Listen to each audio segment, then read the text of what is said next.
30শে September বুধবার রাত 8টায় খালেদ মহিউদ্দিন আছে এইচএসপিকে, জানিয়ে দিচ্ছি শিরোনাম। মানবতা বিরোধী অপরাধে মৃত্যুদণ্ডপ্রাপ্ত সালাউদ্দিন কাদের চৌধুরী ও আলী হাসান মুজাহিদের পূর্ণাঙ্গ রায় প্রকাশ।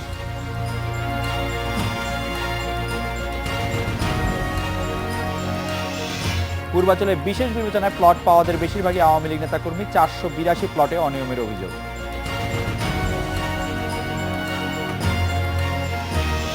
বেগম খালেদা জিয়া দেশে ফিরলেই বিএনপি শীর্ষ নেতৃত্বের রদবদল, স্থায়ী কমিটি থেকে বাদ পড়তে পারেন নিষ্ক্রিয়রা।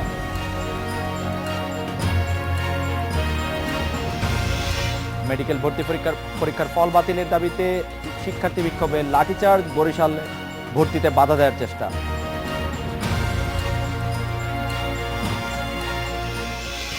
বিএনপির স্থায়ী কমিটির সদস্য সালাউদ্দিন কাদের চৌধুরী এবং জামায়াত নেতা আলী হাসান মাহমুদ মুজাহিদের মৃত্যুদণ্ডের পূর্ণাঙ্গ রায় প্রকাশ করেছে আপিল বিভাগ। রিভিউ আবেদনের জন্য 15 দিন সময় পাচ্ছেন তারা। এরই মধ্যে আবেদন করার কথা জানিয়েছেন মুজাহিদের আইনজীবী।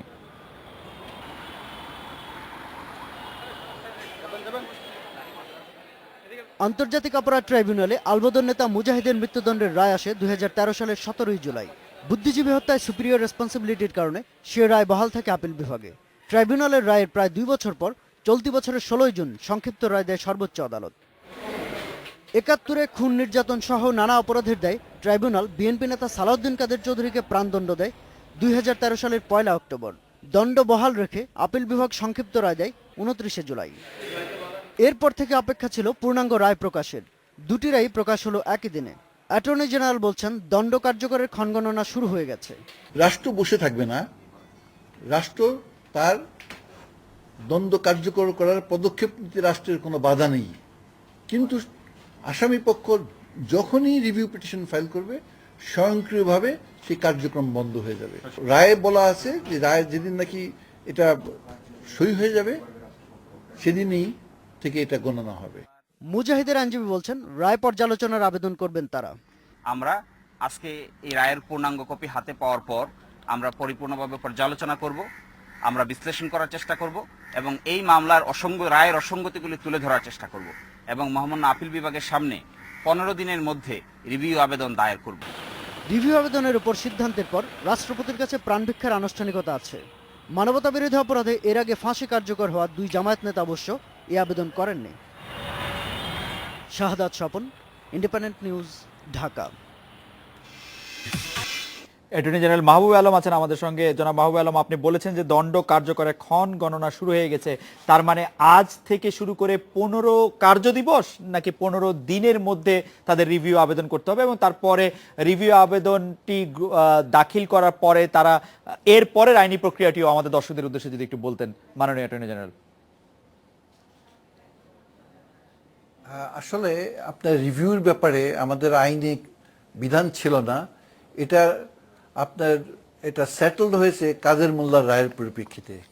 কাদের মোল্লার রায়ে আমরা বলেছিলাম যে কোনো রিভিউ চলবে না, কিন্তু আপিল বিভাগ বলেছেন যে না, রিভিউ চলবে এবং রিভিউ কতদিন সময়ের ভিতরে ফাইল করতে হবে ইত্যাদি ইত্যাদি ব্যাপারে আপিল বিভাগ কিন্তু এটির সিদ্ধান্ত দিয়ে দিয়েছেন। আপিল বিভাগ বলেছেন যে যেদিন আসামিকে ইন্টিমেট করা হবে অথবা যেদিন আসামি এই রায়ের সার্টিফাইড কপি পাবে, এই 2 দিনের ভিতরে যেটা আগে হয় সেদিন থেকে 15 দিনের ভিতরে তাকে আপনার রিভিউ পিটিশন ফাইল করার তার সময়সীমা থাকবে, তারপরে না। অর্থাৎ যদি আজকেই তাকে ইন্টিমেট করা হয় তাহলে আজকে থেকেই গণনা করা হবে এবং যদি আগামীকাল থেকে ইন্টিমেট করা হয় তাহলে আগামীকাল থেকে গণনা শুরু হয়ে যাবে এবং যদি ইন্টিমেট না করা হয় কোনো সময় আর ইতিমধ্যে যদি উনি সার্টিফাইড কপি পান 2 দিন পরে বা 3 দিন পরে বা 4 দিন পরে সেদিন থেকে গণনা করা হবে, কিন্তু যেটা আগে হবে সেদিনই আপনার ধার্য হবে।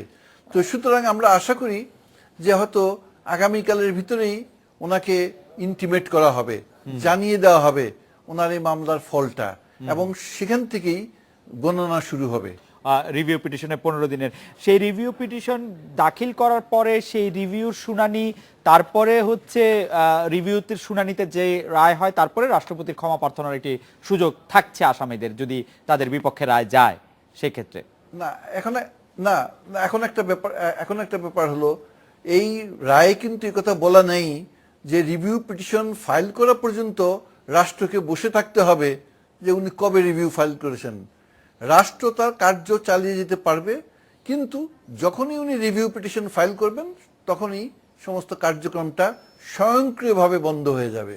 আচ্ছা, জনাব মাহবুবে আলম, রিভিউ পিটিশনের ক্ষেত্রে যদি ওনারা রিভিউ পিটিশন দাখিল করেন, আমরা ধরে নিচ্ছি যে তারা রিভিউ পিটিশন দাখিল করবেন, যেহেতু তাদের আইনজীবীরা বলছেন যে রিভিউ পিটিশন দাখিল করবেন, সেই ক্ষেত্রে কি রিভিউ পিটিশন শোনার জন্য একটি লম্বা তারিখ পড়তে পারে, নাকি খুব তাড়াতাড়ি রিভিউ পিটিশনের জন্য বসবেন? এবং সেই ক্ষেত্রে কি সার্টিফাইড কপি পাওয়ার বাধ্যবাধকতা আছে কিনা, যে আপিল বিভাগ যে রায় দিয়েছেন তার সার্টিফাইড কপি পাওয়ার বাধ্যবাধকতা রয়েছে কিনা?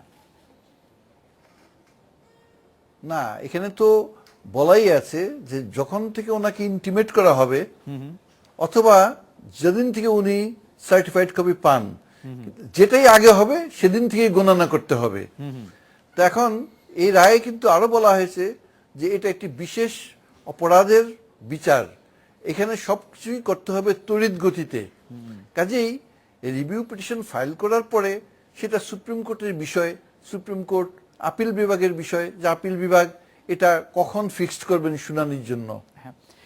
সেই রিভিউ পিটিশনের শুনানির ক্ষেত্রে আপিল বিভাগের এই রায়ের সার্টিফাইড কপি পাওয়ার বাধ্যবাধকতা রয়েছে কিনা, মানে শুনানি শুরুর ক্ষেত্রে আজকে ওনারা যে রায় দিলেন সেই রায়টির সত্যায়িত অনুলিপি পাওয়ার বাধ্যবাধকতা রয়েছে কিনা? না না, ওনাকে যদি ইন্টিমেট করা হয় সেই ইন্টিমেশনের সাথে তো একটা কপি থাকবে, সার্টিফাইড কপি থাকবেই তো। জি, ও সার্টিফাইড কপি থাকবে, মানে সার্টিফাইড কপি সহই তাকে করা হবে। অ্যাডভোকেট জেনারেল মাহবুব যেমন জি, যেমন যেমন আমি আমি না আমি আপনাকে দেখাচ্ছি, যেমন আমার কাছে আজকে এসে গেছে দুটো রায়ের কপি। এই যে একটা হলো 317 পাতা সালাউদ্দিন কাদের চৌধুরীর, আর আপনার মুজাহিদের মামলা হলো 197 পাতার রায়। এটা সার্টিফাইড কপি আমি পেয়ে গেছি। আমি আশা করছি হয়তো আগামীকালই একই রকম সার্টিফাইড কপি আসামি পেয়ে যাবেন। আচ্ছা, জনাব মাহবুব আলম, আপনাকে অনেক ধন্যবাদ। শুনছিলেন অ্যাটর্নি জেনারেল মাহবুব আলমকে। এবার একটু বিরতি নিচ্ছি, ফিরছি একটু পরে।